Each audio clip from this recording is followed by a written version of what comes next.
Hay cosas curiosas. A lo largo de la historia se nos ha contado, pues, ciertas características de ciertos personajes históricos.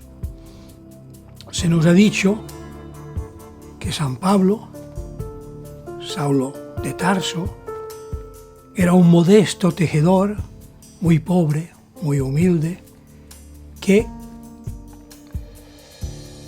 se pasó de ser un perseguidor de cristianos, un hombre violento, a profesar las ideas de los llamados Galileos, de los seguidores de Jesús de Nazaret.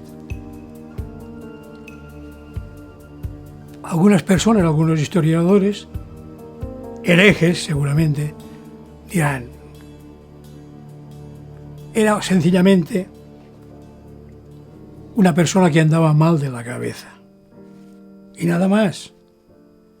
Bueno, opiniones hay para todos los gustos, ¿no?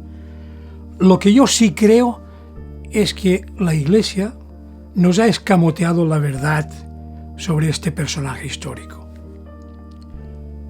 por los motivos que veremos a continuación. Primero, se nos ha dicho que se llamaba Saulo de Tarso, porque era de la ciudad de Tarso. Ahora resulta, según algunos historiadores, de que eso no es así. Se le llamaba Saulo el del Tarso, porque cuando escapó de los judíos que le perseguían por hereje en Damasco, escapó por la noche siendo descolgado en un cesto. Y el cesto, en griego antiguo, se dice Tarso. O sea que de forma irrisible llamaban Saulo el de Tarso, porque era tan pequeño, San Pablo, que cabía en un cesto. O sea que ya empezamos con el nombre que ya no parece ser el real. Lo que sí parece ahora haberse descubierto, como natural, pero no se da mucho a la publicidad, es que era un príncipe idumeo, o sea, árabe, como los nabateos, pero que había sido educado en la corte de Herodes el Grande. O sea, era un príncipe herodiano. O sea, su bisabuelo era Antipater. Antipater era un idumeo, pagano, no era judío, que apoyó a Pompeyo y a César en la conquista de Israel, de Siria y de toda esa zona. Y en agradecimiento se le nombró rey de esa zona. Antipater fue el padre de Herodes el Grande, el famoso Herodes, que era tan malo, según la Biblia. Y parece ser que sí, que efectivamente no era muy buena persona. Herodes el Grande, aparte de varios hijos, tuvo a una hija que se llamaba Ciros II, que se casó con Antipater II. Y estos señores procrearon a Saulo de Tarso, que fue educado en la corte. Por esa razón, tenía la ciudadanía romana, cuando los judíos no tenían la ciudadanía romana. Prácticamente ni los ricos judíos, fariseos, que eran los banqueros de su tiempo, tenían la ciudadanía romana. Saulo la tenía.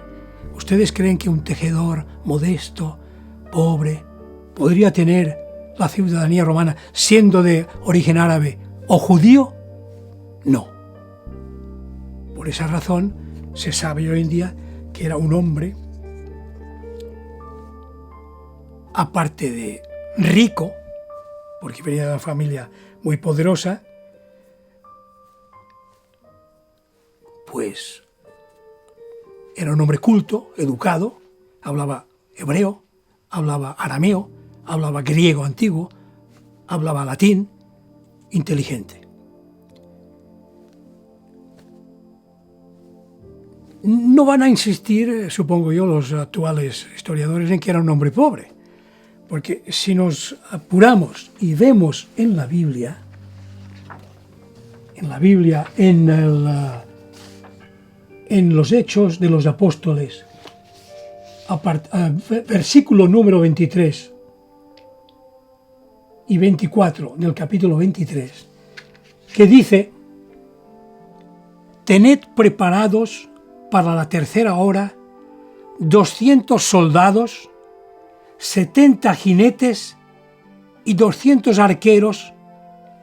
Preparad cabalgaduras para Pablo, para que sea conducido sano y salvo ante el gobernador Félix en Cesarea. ¿A qué se refiere esto? Pues muy sencillo.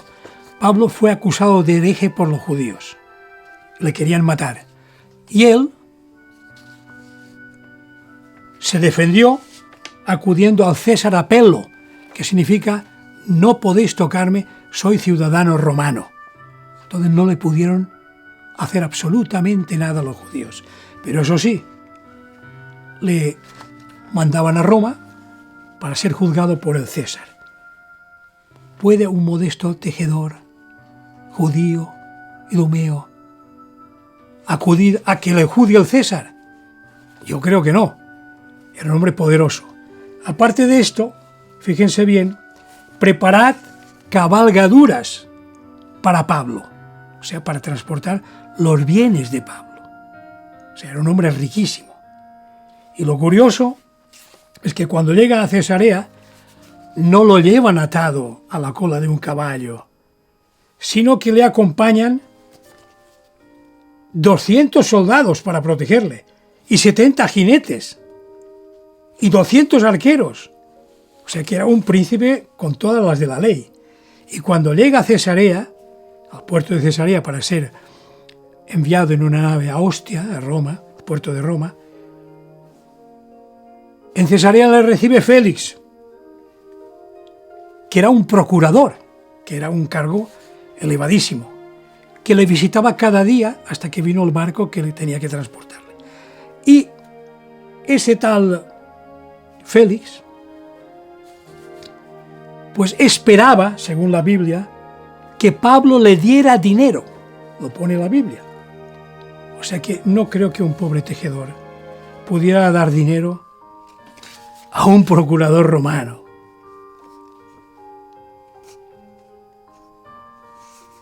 Que tenía contactos maravillosos, a gran altura, a alto nivel, está claro, porque en la epístola a los romanos, capítulo 16, versículos 10-12, leemos: saludad a los de la casa de Aristóbulo, saludad a Herodiano, mi pariente, saludad a los de la casa de Narciso que están en el Señor. Está claro. ¿Quiénes eran esos personajes que cita Pablo con tanta afabilidad? Pues Aristóbulo era el favorito de Nerón, que fue rey de Calcis, amigo de San Pablo. Herodiano era primo suyo, primo de San Pablo. Y que esto es así se puede ver en las Antigüedades judaicas, un libro escrito por Flavio Josefo, judío, que había ayudado a los romanos cuando en el año 73 pues Tito destruyó Jerusalén. Pues Flavio Josefo ayudó a los romanos y fue el único al que se concedió la ciudadanía romana. Pues este dice muy claramente quién era Pablo. Lo pone en sus Antigüedades judaicas al decir que una vez muerto Festo, Nerón dio el gobierno de Judea a Albino y al rey Agripa. Costobaro y Saulo también tenían gran número de guerreros, y el hecho de que fueran de sangre real y parientes del rey les hacía gozar de una gran consideración. Dice Flavio Josefo, pero eran violentos, como San Pablo, ¿no? Y siempre estaban dispuestos a oprimir a los más débiles. Fue principalmente entonces cuando comenzó la ruina de nuestra nación. O sea, una demostración palpable de que todo el mundo sabía quién era San Pablo y que era un peso pesado dentro de la sociedad romana y judea. Hace algunas semanas se me ocurrió hablar con un primo mío, un conocido médico, angiólogo, y le pregunté si un paciente te visitara en tu consulta y te dijera, doctor, oigo voces, y a veces pierdo el sentido y caigo en redondo.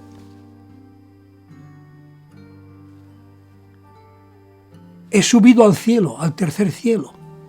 El tercer cielo, según los judíos, era primero el cielo que va hasta las nubes, después de las nubes hasta las estrellas el segundo, y el tercero es donde mora Jehová y los ángeles seráficos. Entonces, pues yo he subido a este cielo y he hablado con Jesús y me ha dicho que predique mi evangelio. ¿Tú qué le dirías a este paciente? Y me respondió muy taxativamente, me dijo, mira, yo no soy psiquiatra, yo soy angiólogo, pero yo lo mandaría de golpe al psiquiatra de turno. Ah, muy bien, vale. Entonces tengo otro amigo que ese sí es psiquiatra. Entonces le hice las mismas preguntas. Dice, ¿cuáles son los síntomas? ¿Cuál es la enfermedad cuyos síntomas son alucinaciones auditivas, creerse un enviado de Dios, un profeta, tener ciertas deformaciones en las piernas, tener distrofia ocular, o sea, ser bizco en una palabra, vulgarmente dicho? ¿Cuál es la enfermedad cuyos síntomas se aplicarían? Me respondió, hay varias, epilepsia, tal, pero sobre todo la sífilis, porque ataca las meninges, es una afección neurológica, me dijo. Una afección neurológica causada por un microorganismo que se llama Treponema pallidum, que es como un gusanillo, pero de fatales consecuencias. Y me pregunto, pero oye, ¿por qué me pides esto? Y digo, porque hay personajes históricos, les respondí, que tenían esos síntomas. Por ejemplo, César Borgia. Y también San Pablo. San Pablo tenía alucinaciones auditivas y visuales, perdía el sentido, se cayó del caballo, decía que había subido y bajado al tercer cielo, que había hablado con Jesucristo, que tenía órdenes explícitas de predicar el evangelio de San Pablo, tenía las piernas arqueadas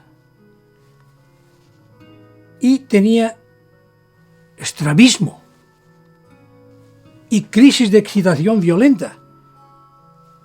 Entonces yo me temo que San Pablo debía ser quizás sifilítico.